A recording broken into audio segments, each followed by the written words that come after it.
privilege to stand here before you and talk about the P3 documentaries, because the P3 documentaries are aimed at the young audience. And to us, and I think to you too, the young audience is crucial to reach, because they are the future documentary lovers and listeners. And if we reach the young audience today, they will continue on to other formats of documentaries. That's what we see at Swedish radio. So it will be a brief summary about P3 documentary. So what is P3 documentary? Well, it's not an FM program, it's a podcast. We are podcasting all our documentaries that we do, it doesn't matter what kind of channel or what kind of program, but P3 Documentaries is clearly the first podcast that we made.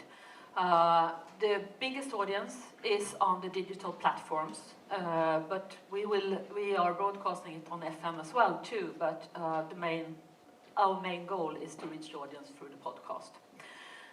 We started P3 Documentaries 12 years ago, and until today we had made up to 230 programs. It's a very formatted program, and all the programs have the same form, you can say. And Magnus will talk more about that, how we do that. The targeted audience is the young audience, as I said. They are 15 to 35 years old, but we know that it's a lot of more older listeners as well. But that's our primary goal, to reach the young audience. And they have a long lifespan. So the programs that we made 12 years ago still find new listeners every day. So, and most of the P3 documentary listeners, they listen through all the programs. They start with one program and then they go to next and the next and the next, and they go through the whole catalog of programs. And then many of them start all over again. We had some listener told us, every night I go to bed, I listen to one of the P3 documentaries, the same one. But I don't know if that's good or bad. It's not just the program itself. We rely very much on the digital communication with the listeners. We want to be where the listeners are, and they are digital natives. They are on social media platforms, and social media platforms is a very big motorway into the documentaries for us. And as I said, the listeners are hungry. They want more all the time. They just ask, when is the new documentary? When is it coming? When is it coming? And then they start to tip off each other. And when they are gone through the whole catalog, as I said, they start to tell, well, I heard some other format of documentary, P1 documentary for the old listeners. I have tried it. It's quite good. And so that's a little sneaky way into the other documentaries for us. That's the gateway to other documentary formats. That's the conclusion. This is a survey that we didn't do. It's the biggest survey company in Sweden. They asked, they're doing surveys every year, talking to Swedish people about what kind of newspapers, what kind of papers, what kind of TV programs, what kind of radio programs do you listen to. And since a couple of years ago, they also asked them, what kind of podcasts do you listen to? And as you can see, this is the top. The top one is the P3 documentaries. This is in thousands, weekly average. It's almost 500,000 people that says that I listen to P3 documentary every week. And the second one is actually P1 documentary, the regular documentary. That's a big thing for us. And you see it's quite a big gap to the next one. And those are very, very popular shows in Sweden. So these are the most popular P3 documentaries. And as you can see, there are a lot of crime, very much crime stories. But there are also a lot of stories about young people. And subjects that we think that young people will like.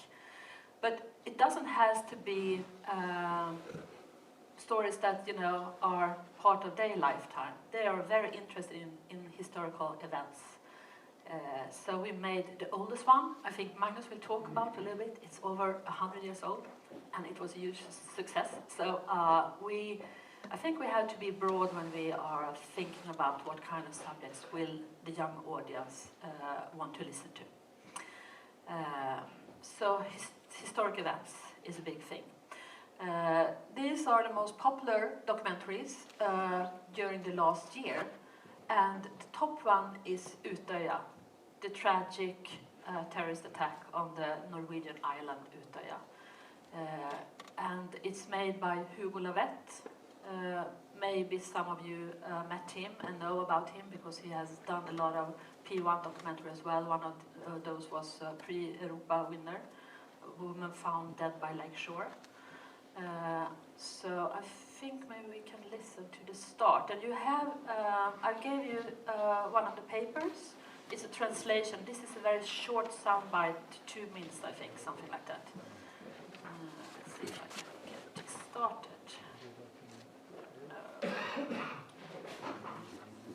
Let's see if I can get this.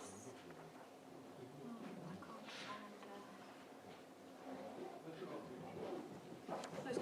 Där, du vet hur man gör. Nej.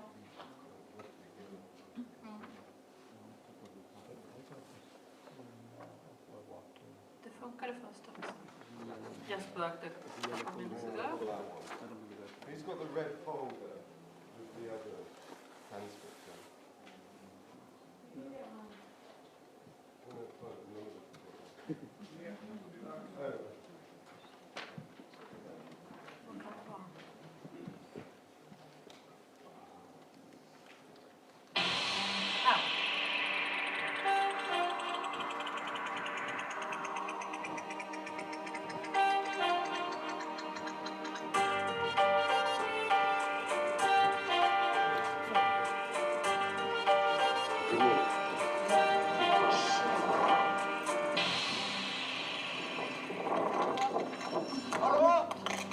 Det har gått av en bombeexplosion i Oslo sentrum för en halv timme sedan.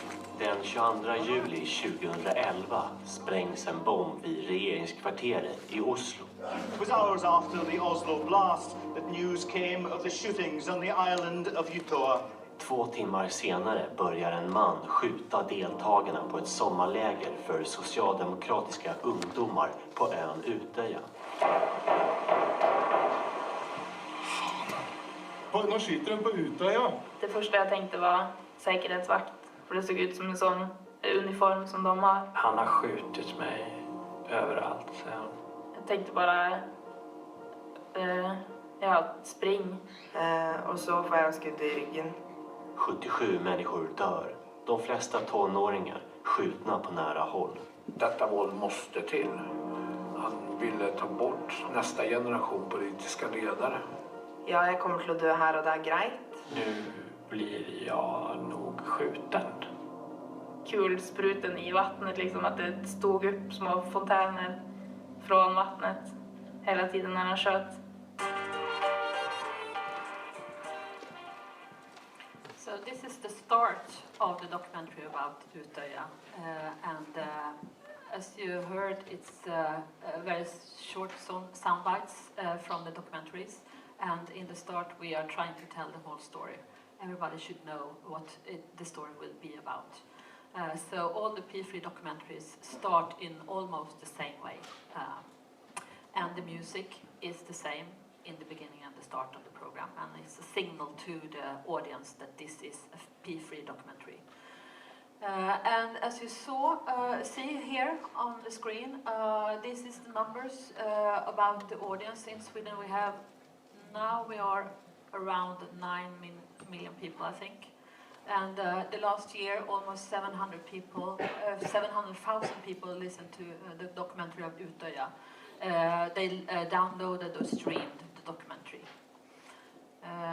And that's quite good numbers, we think.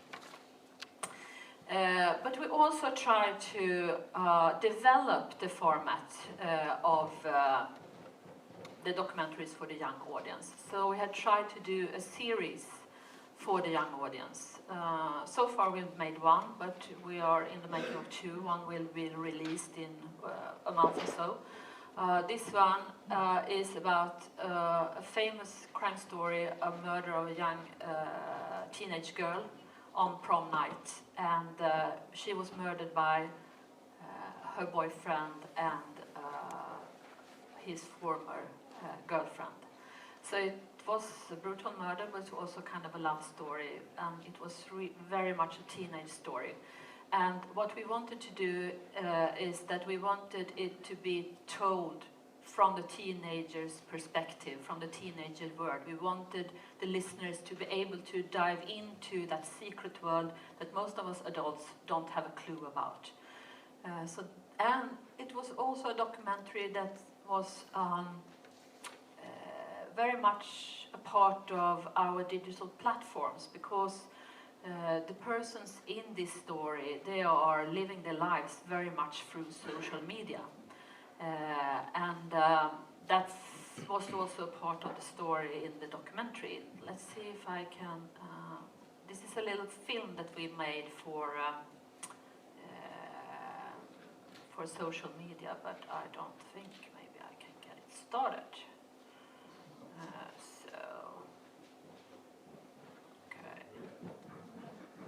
Mellanslag? Okay. No. Okay. Yeah.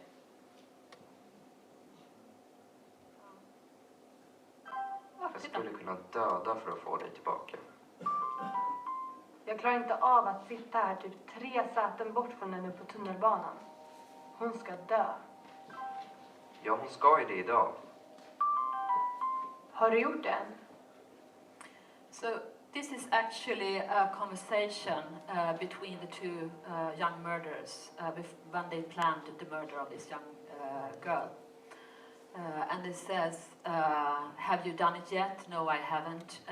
But I will leave you if you don't do it, and so on and so on. And you know, we use the text messages to do this little film on social media. So that's one of the new formats that we have worked with. And social media. We are doing movies, small movies, to all our documentaries that we are airing. And one of the first one this fall, when we started the new year with the documentaries, was also a murder story about Tupac. And now I think, you know, the rap hip-hop artists, and let's see, I think, Robert, you have to put your magic fingers on this computer to get that one started.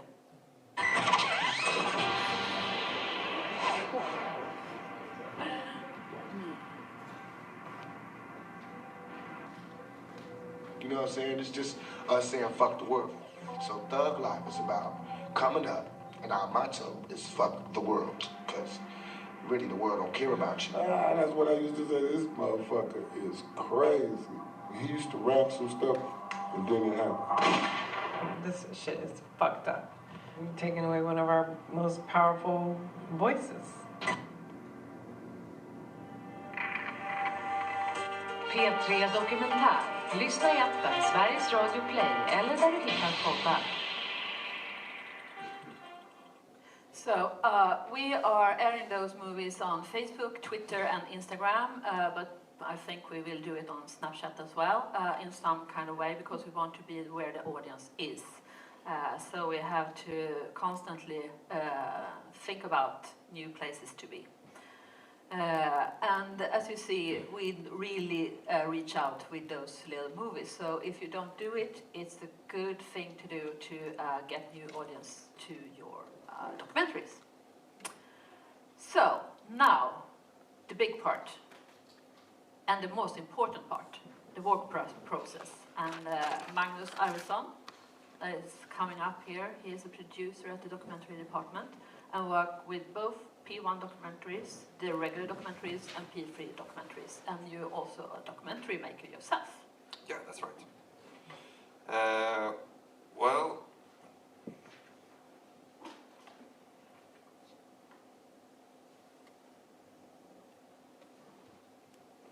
We need work this time as well.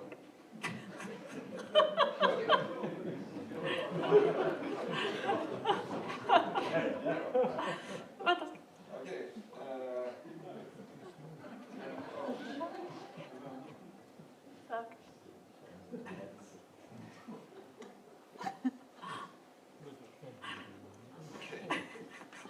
Bra, okay, let's go. I'm gonna play an example here. It's called The Military Gang. I think you have the translations there. And this is actually one of the first P2 documentaries. It's 12 years old. And Marie Kenneth Löfgren talked about this listener that sent an email saying that he was listening to a documentary, the same one. This is the one he's been listening to for 12 years. Okay, I'll play it. Hopefully.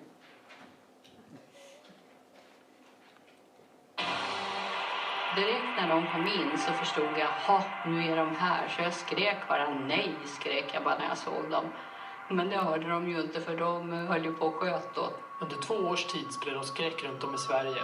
När de från ort till ort reste runt och rånade en rad post- och bankkontor. Polisen misstänker nu att den så kallade militärligan ligger bakom trippelrånet i Ullared igår. Med militär precision och understödda av tunga vapen slog rånarna till. De var ju uppklädda som stridsbitar, alltså med vattenflaskor, stridsel och liksom väldigt sådär överdrivet.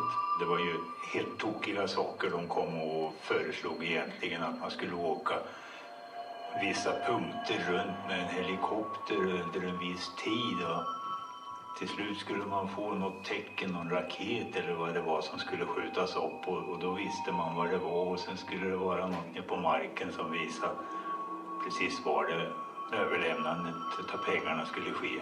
I kvällens P3-dokumentär hörde för första gången hela historien om militärligan berättad från insidan. Varför vill du berätta om det här idag?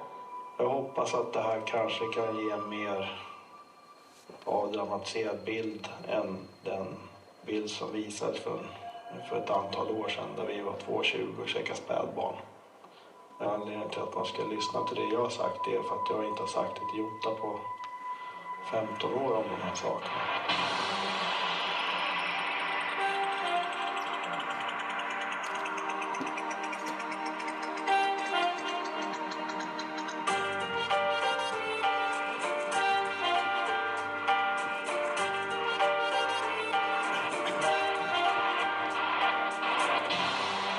Du lyssnar på P3 Dokumentär med Kristoffer Hansson och Fredrik Jonsson.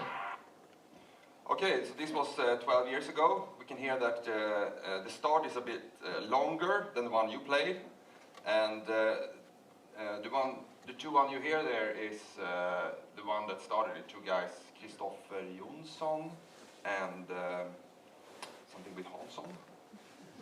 Fredrik Jonsson och Kristoffer Hansson. That is, yeah. And I started listening to the program as a listener, and what really attracted me was that this was quite new for Swedish radio when it started, because it's kind of commercial in a way.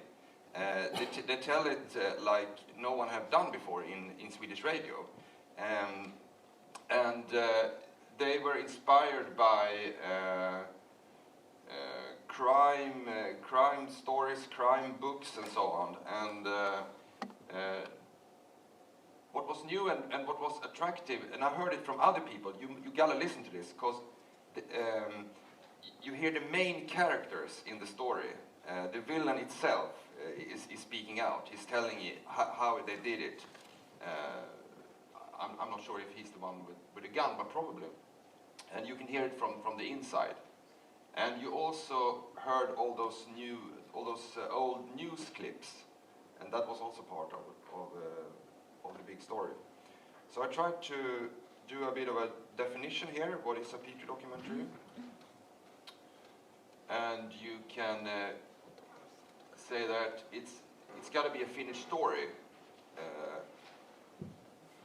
There is an end to the story, and sometimes you can leave clues, something that is not, we don't know the answers, but then you can tell what we know and what we don't know.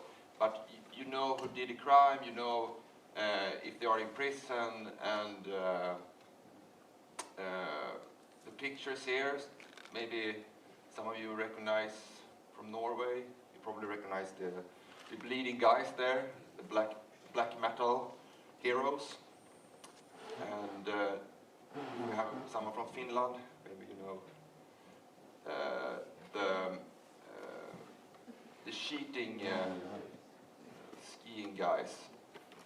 And it's got to be a connection to Sweden. That was the first, I think, 8 or 10 years. We did only stories with Sweden, and then we started experimenting with stories from abroad. We heard Tupac, an example of that, which really worked. And of course, Tupac was big in Sweden, and that is the connection to Sweden. It's got to be a well-known story. The listeners often know, yeah, I know that story. But what really happened? That's why you listen to it. So you're drawn into it because you know some of the things, but you want to know all about it.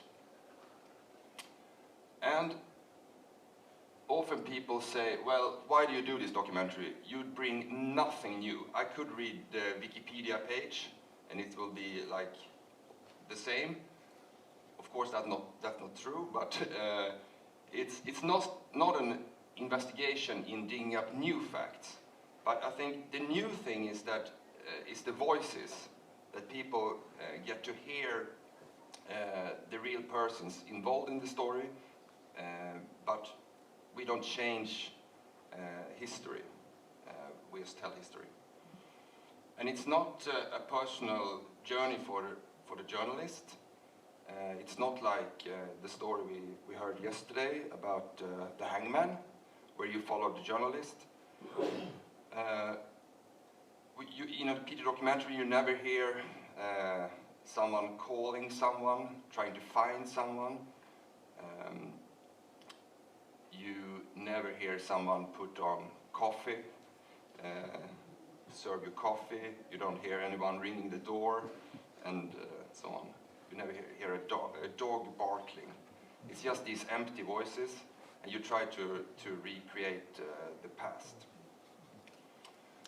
And of course, there's some exceptions to that. I remember one story that was really good about an it was a Nazi story about skinheads in the 90s, and it was this grand old Nazi leader lady of 85 or so, and she said to the reporter, well, I want to show you a painting that I have in my living room.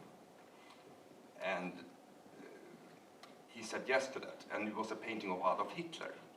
And of course you include that. You don't say that, well, we don't have any scenes, so I don't want to see the painting of Adolf Hitler. But in 99% only the empty voices. And we don't do one-sided part of the story. You always try to include everybody in it. And if they don't say yes to the interview, you use their best arguments, you go through to the court files, to old interviews, you do everything you can to give everybody a side of the story.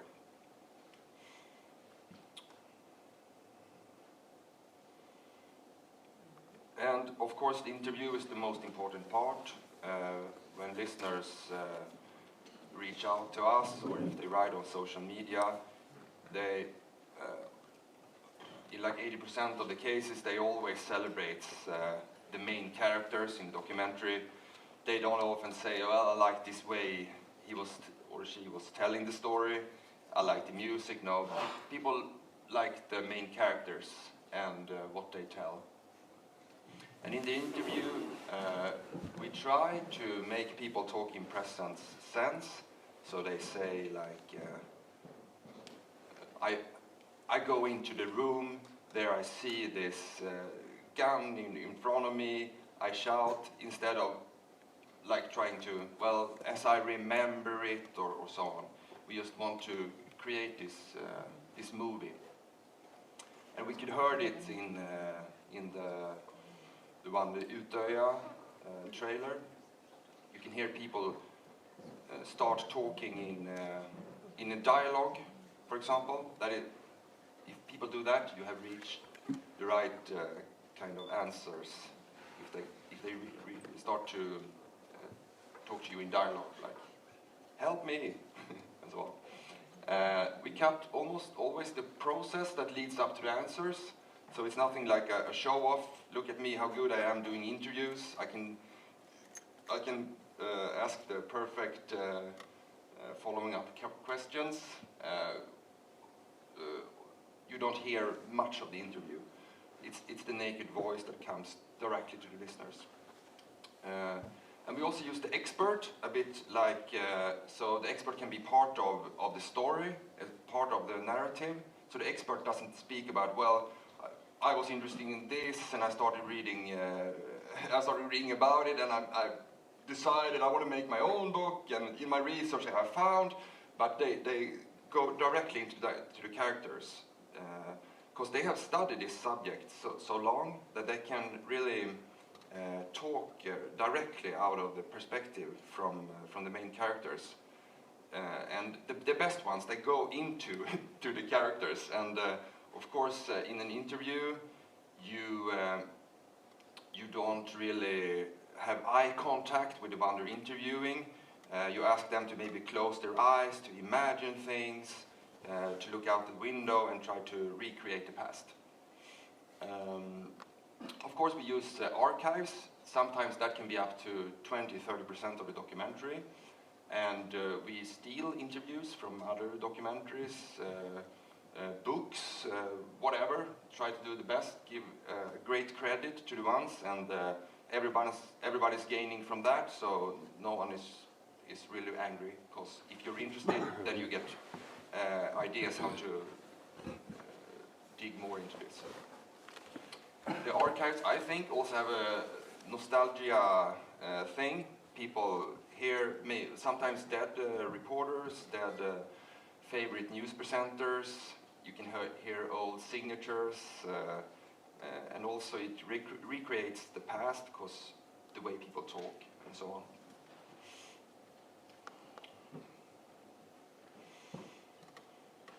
Well, the speaker is God, and can move in space and time, can predict the future, it can move in the room, giving all the perspectives. It can go into other person's heads and see through their eyes. And the storyteller never uses I or me. We even, that is really strict. So when we talk that,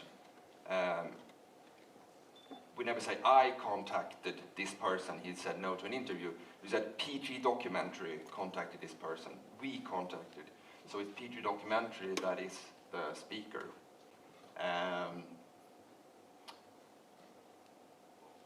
And of course, always try to limit the speaker. The best documentaries are, I'd say, like 20-30% speaker. Music uses movie soundtracks. We have used a new service now that calls Epidemic Sounds. It's professional production music. And it's not really arty. I mean, people are scared, you hear scary music, and it goes with the story. Sound effects. We used more sound effects a couple of years ago. Now we have stripped it down because it's becoming a cliche. People are making fun of it, and well, you know the problem.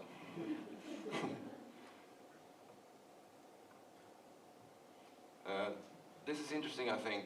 When they started made the podcast, it was not a podcast at first. The first, I think, 3 or 4 programs were just broadcasted. And what they did, because they were inspired by commercial documentaries, they started putting in these cliffhangers every 6 minutes. because every 6 minutes there was a music in the program. The show lasted for 2 hours, and every 6 minutes there was a song. So they started putting in those cliffhangers. And a couple of programs in, they also put in this signature that you heard in the beginning. They put it in like every third song or so. In the end of the song, and then every program part ended with a cliffhanger. And the cliffhangers, well, you can't use them anymore because they are overused. And they put in up to 8 or 10 cliffhangers in the documentary. And they were all like, you can't believe what will happen next. But in a couple of hours, everything will change. And they used all these variations of cliffhangers. And the best cliffhangers are, of course, when the interviewer itself says the cliffhanger, like, well, you know. So, and when they were trying to do the podcast, they lifted out the music, but they kept most of the cliffhangers. And that was when the format came along. It was a bit of an accident, because if you have made a program at first without the music, I don't think you would have put 8 cliffhangers in a 60-minute show. But it really worked, and people were liking it so much, and everybody was saying I had to listen to it all night. I couldn't sleep. I was sitting. I was left in the car when I have already arrived. You got all those things. So the cliffhangers worked, but well, we're down 230 programs, so now we're down to I think 2 or 3 cliffhangers per program. Well, always looking for new stories. This one is from the late 19th century, because we must look for more stories. Okay, how is this possible? It's all the main characters are dead. The closest relative is like my grandfather, and well, it was possible, and it was one of the big success from last year. I was not a producer. WillemD did the program, and Rosa Fernandez, the producer, and it was a good example of how to do it.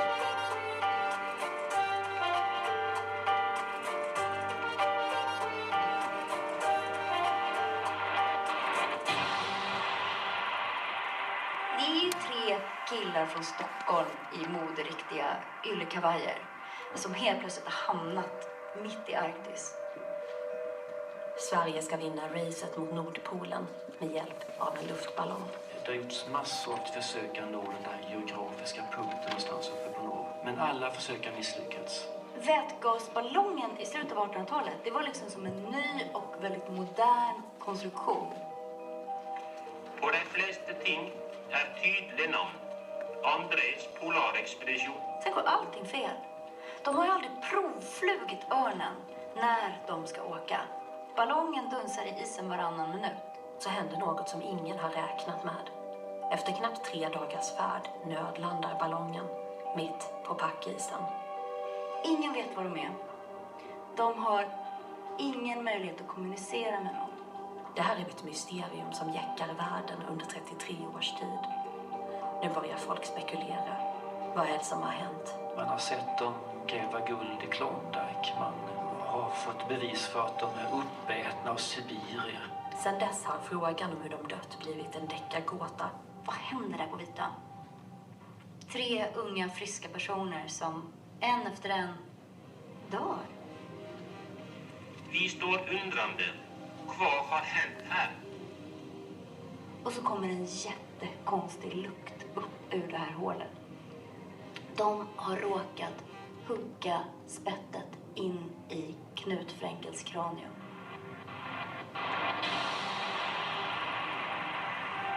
Det här är P3 Dokumentär, den dödsdömda polarexpeditionen. Jag heter Julia Lundberg. The reason why it was possible to do the documentary was, of course, of this researcher, this woman that you heard here. She's called Bea Usman.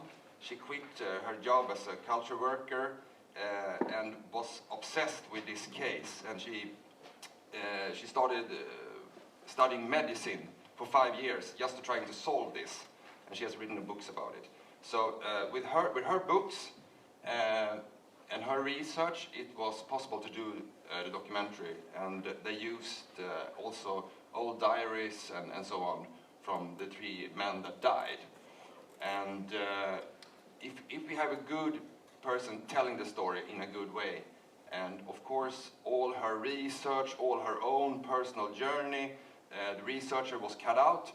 It was like she was with the 3 guys all the way. So it worked. We are looking for if we can do more of that from the 19th century. How long back can you go? We don't know that. It's a mystery, yeah. This is the way that the programs are built up. The signatures, you've heard a couple of examples now from how we started programs with 1.5, 2 minutes, and then you almost give away everything.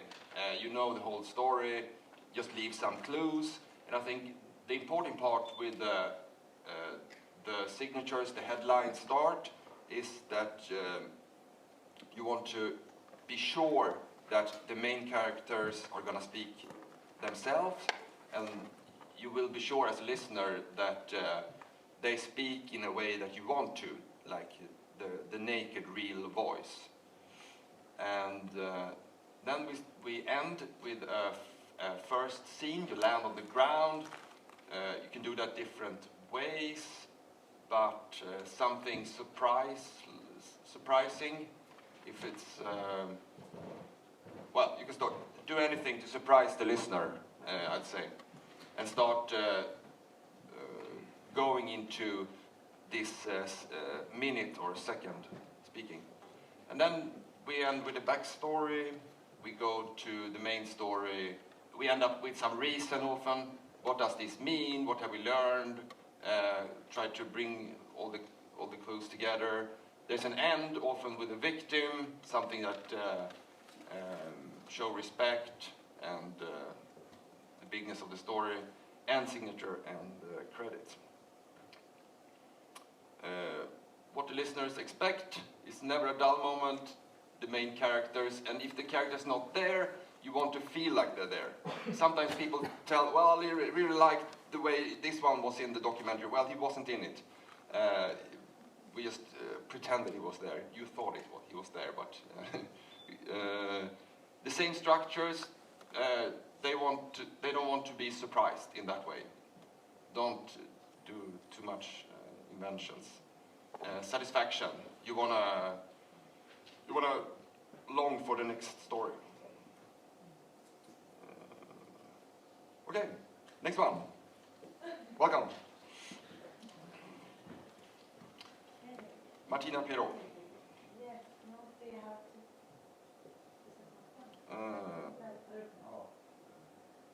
So, hello. Yeah, it works right now. Yes, hello everyone. My name is Martina Pirot, and I'm a producer of P3 News documentary, which is it's a new format, and we're some sort of way still in the process of shaping it.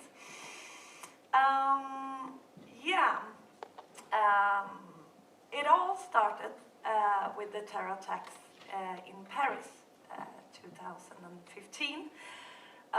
The morning after the attacks, my editor called me and asked if I could do some sort of summary of the events together with Magnus and another woman who works here at the radio with she develops different radio formats. And so we did. I was in Malmö by that time. I worked there as a news reporter by that time for P3 News, which is like news for young adults. And Magnus was here. So we started to collect voices from the people who were there, and sound clip from different witnesses from the aftermath of the terror attack, and put it into like a timeline.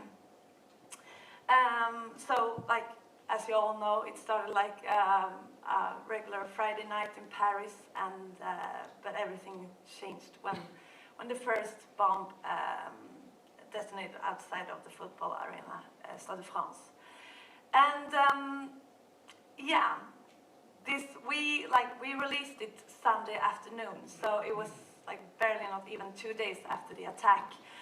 And yes, I will talk a bit about the pros and cons of like releasing something so close up to the actual event. But I would like to show you the beginning of the where is the magic finger? You just like, yeah. Yeah.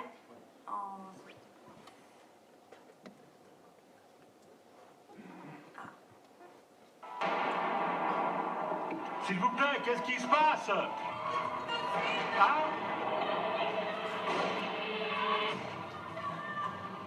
Först smäller det under en fotbollsmatch vid arenan Stade de France. Samtidigt sker terrorattacker mot flera krogar i ett av Paris populära restaurangkvarter. En liten bit därifrån ligger konsertlokalen Le Bataclan, där över 1000 personer har samlats för att se en rockkonsert. Men plötsligt stormas lokalen av gärningsmän som skjuter ihjäl människor besinningslöst. På några minuter förvandlas fredagskvällen till en mardröm. Strax innan har beväpnade män gått in i lokalen, tagit gisslan och öppnat eld rakt in i publiken som väntade på att se ett rockband. Över 100 människor dödas och ännu fler skadas i de värsta terrorattackerna som har drabbat Frankrike sedan andra världskriget. This is an attack not just on Paris, it's an attack not just on the people of France, but this is an attack on all of humanity and the universal values that we share. Du lyssnar på P3 Nyheter Dokumentär, en specialsändning om terrorattackerna i Paris. Jag heter Martina Pierrot. Yeah, so sorry, I didn't translate this because I just want you to like get the feeling that it has like some of the same parts as like a full-length P3 documentary, but it's of course it's not the same thing because, as I said, we did this in like 2 days, and yeah, so it's like a much more basic product actually. But yeah, this was the first one we did. And what we discovered was that a lot of, especially young people, really appreciated that we did this summary of it, like a timeline, because as you all know in here, when a big news event happens, it's so much information, and the focus is shifting all the time, because yeah, it's like in one moment the focus is in one thing, and the next moment is a totally different thing. So and so we like collected everything that we actually had paper on, that yeah, this is what we actually know. And yeah, and a couple of months later, in March 2016, we did the same thing when there was the terror attack in Brussels. And we did the same thing after the massacre in Orlando at the nightclub Pulse. But besides the documentaries about terror attacks, I've been doing some other more planned one, or one way more planned one, like I had a week. And among them there's like many attentive Swedish law cases that has become like national news and created some sort of public debate, like the one we release tomorrow or day after tomorrow, I think. It's about a raid that was live streamed on Facebook while it was happening. And yeah, I've also done some documentaries together with our correspondent about the president election in Gambia and about the Black Lives Matter movement. So yeah, as as you can hear, there's like a lot of different subjects, but the format is always the same. It's like timeline of the event with voices from the people who were there while it was happened, and with experts. And we mostly use interviews from different broadcasting media from the archives because it's so short with time. So we don't like do any new interviews. So we take from in-house and from other broadcasting media. And it's always like approximately 20 minutes long, and it's always like linked to a current news event. But yeah, so it can be like a beginning of a trial, for example. But even if it has to be an ongoing news event, it also has to be important that it's like the documentary can be relevant for like a month later or something like that. So yeah, if you're on a very long vacation and don't like read the news and you come back home and you have missed the whole story, you will be able to listen to like this 20-minute podcast and yeah, and get the whole picture. So now to the critic question. Why do you call it a documentary when it's something that is ongoing? It's not a historic event. Well, I think it's several reasons why we call it a documentary. Like firstly, I think it's something totally different from like a regular news report, which I work with in my daily work other days.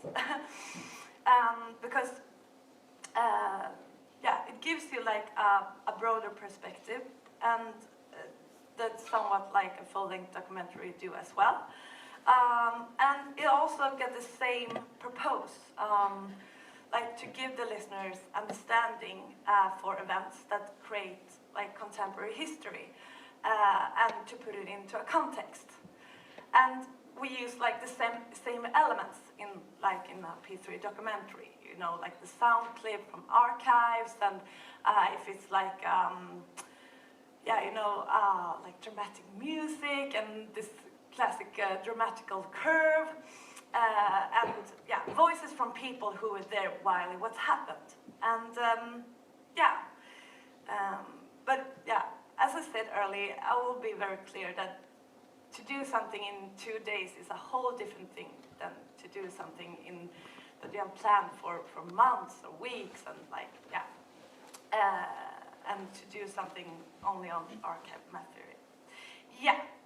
Anyhow, so now I'm going to talk about a little bit about one we did like 1 month ago. Yeah, it's called The Terror Attack in Stockholm. So, yeah, we can listen to, I think you all are familiar with the event. It was a terror attack here at the most popular like shopping street here in Stockholm a month ago. And do we have, yeah, it's, yeah. So this is a trailer that we did and spread in social media for the documentary. And we did it like, I think 26 hours after the first emergency call. We released it in yeah.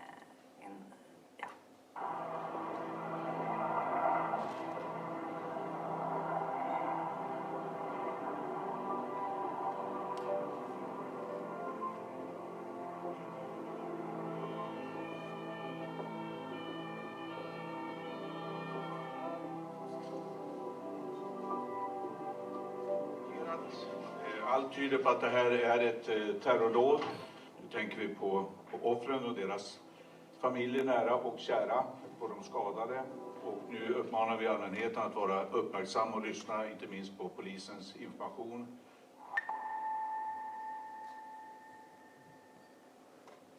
Yeah. So it was me, Magnus, and our colleague Carl-Johan. And I think Carl-Johan and Magnus, you started just like some couple of hours after it had happened. And I was out and was live reporting at Drottninggatan, where it was happened. then join them the morning after. So just like with the previous documentaries, we wanted to explain for a young crowd who didn't have the whole picture.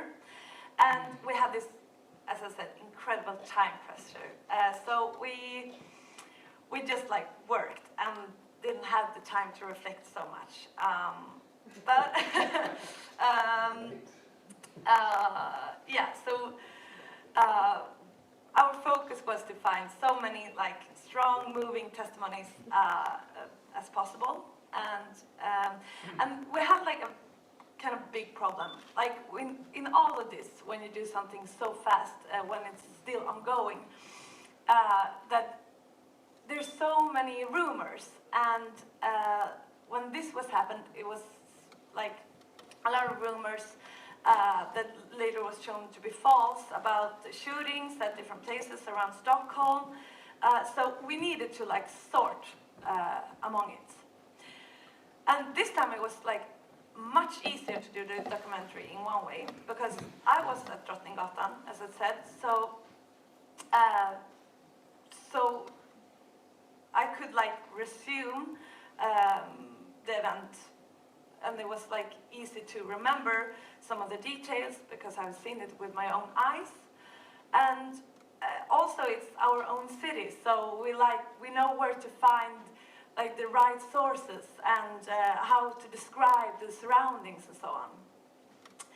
But yeah, there was also some tricky parts with it, because when it comes so close that it's like the people who listen to it, it's their own hometown, many of them.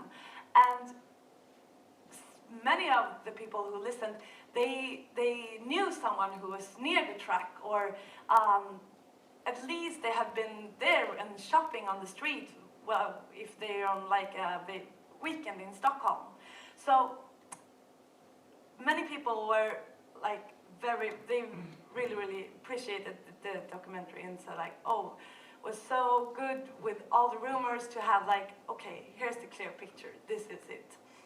But also, it became a little bit too close to call it a documentary in one way, because some people said, oh, what do you call it a documentary? You didn't have all the answers. And by this time when we released it, it was, yeah, they had like a suspect, but like we knew barely anything about him.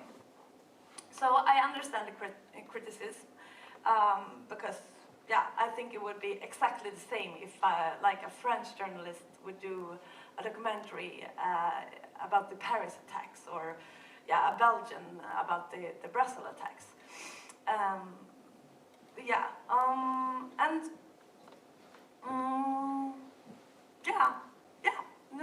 if you have any like questions, you're just free to ask. Or Magnus, you also did this documentary. Do you have anything more to say about it? Yeah. Yeah. So thank you.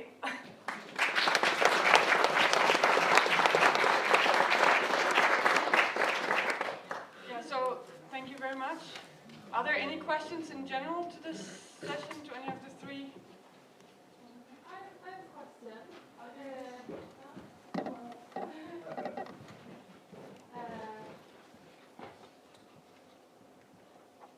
Petri documentary, it's so popular in Sweden that in some way it's created a norm for the listeners that this is what a documentary is. How do you see that problem, and how do you handle that at Sveriges Radio? Well, we were quite surprised when we realized that a lot of the listeners, when they have listened through the documentaries, they have founded P1 documentaries in some other ways because they didn't know about them. And they didn't react, to this is a strange way to tell a story, but they like some kind of stories. They like stories with with crime, or with very much tension, or so it's more the subject, I think, that they like. But then they move on to other stories as well. When the format's been quite the same all the way from the beginning, how do you know that they wouldn't like other formats enough? other storytelling styles? Well, you don't, of course, but you have to lure them in to listen to other stories. And we have just recently started to work on a project to make lists of documentaries where we put together lists with documentaries from P3 and P1 and shorter stories, half an hour, and we are going to present them to the audience in a month or so. But we think that will be a good thing. And we send all our documentaries. We have an app for Swedish radio. I think most of you have for your own radio companies as well. And on the app we have our own headline, which is documentaries.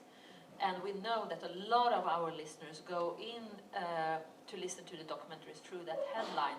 And under the headline documentaries we have all the different documentary formats. So we are helping the listeners in all the ways we can to find the whole, treasure of documentaries that we have at Swedish Radio. I have a question for this news format. You just presented, they are 20 minutes long. And, we as feature makers, we also do have sometimes topics which are very close to current affairs, because I'm from Cologne and we did a program on what happened on New Year's Eve in Cologne. And classically we do it 1 year after. So we presented this program, and I mostly find it quite unsatisfying to be too close to current affairs, because then I feel like everything has been said in the actual media already, in the newspapers. You could read all the details, so why am I doing a 1 hour program about it? So what is your position to that? Yeah, I think that this is a totally different product from regular news reports. It's like you put everything into a timeline, and I think now I'm a journalist, so I read and listen to everything when it's like a big news event going on. But another 25 years old something does not.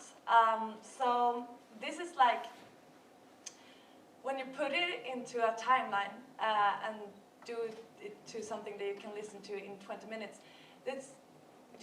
We're like everything in it is relevant and it's true, and it's everything you need to know about the event. So I think it's yes, it's something ongoing, and that can be problematic because it can be like happens a lot of things after it as well. But I think it's well, that's my answer.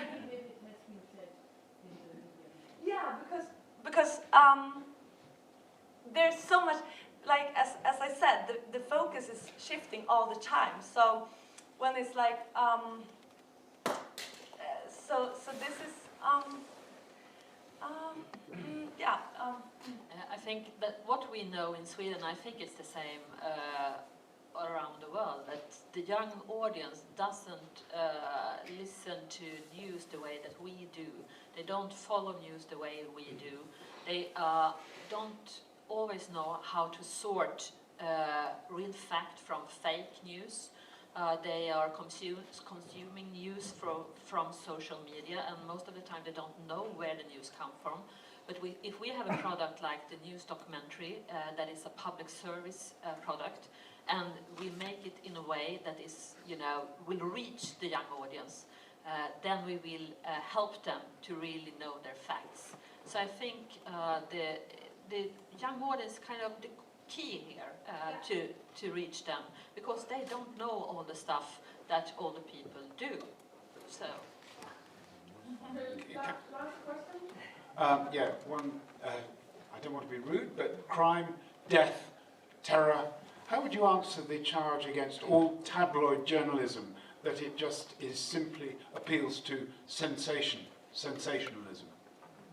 Well, P3 documentary, the format is telling historic events that has had an impact on the society. And I think the last line is the most important one. every time we got a pitch from a documentary maker to make a P3 documentary, we start to talk in the room at the documentary department. Okay, this is a very exciting story. Wow, you could do it this way and that way. But what is the impact on the society? What is the bigger picture? And I think we can never leave that part out, because otherwise it's just pure sensation.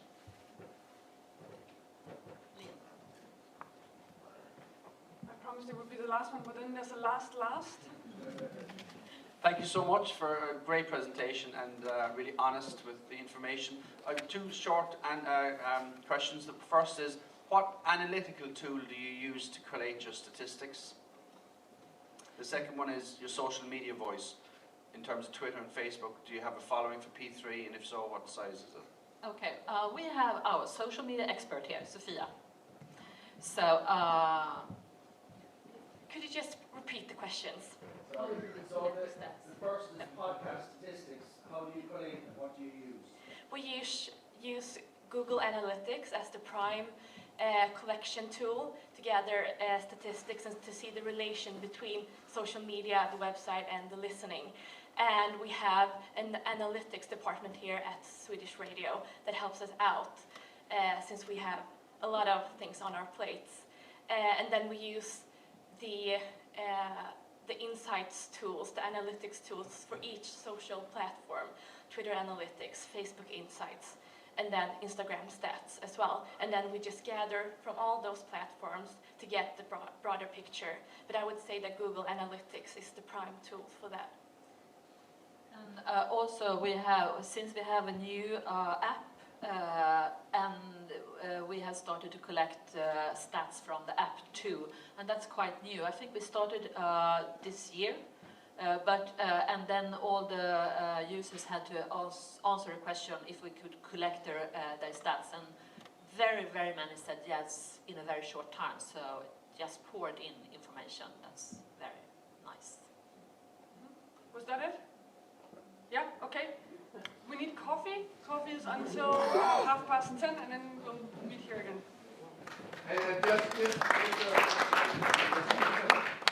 Oh yeah. Last night at the restaurant, this was forgotten.